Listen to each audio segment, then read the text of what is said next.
ऐक ना, गेट पशी आलं तर कोणी आता? हो, तुमचा ते सावतर भाऊ आला होता. त्याला काय वाटलं की आपण त्याला घरात ठेवतो म्हणून. मी त्याला धमकी दाखवून काढून दिलं.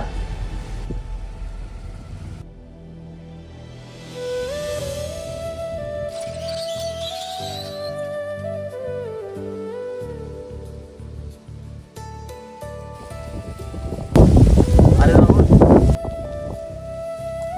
अरे तू घरी आला आणि मला भेटला बी नाही. आणि तू कसा चालला?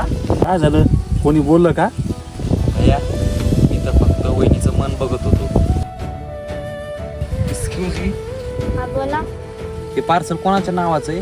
हे नाही का कल्पना उमरे नावाची. मग तुम्ही ह्या घरी द्यायला चालले का? बोला. एक मिनिट.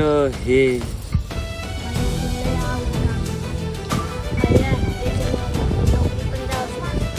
तुम्ही त्यांचं टेन्शन नका घेऊ, तुमची नोकरी काही नाही जाणार.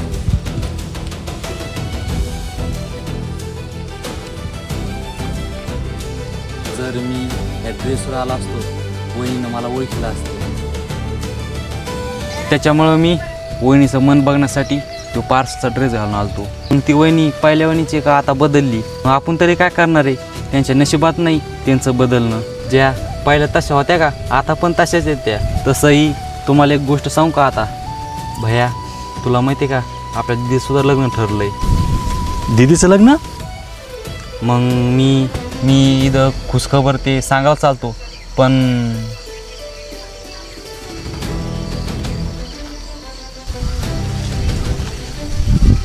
अरे राहुल,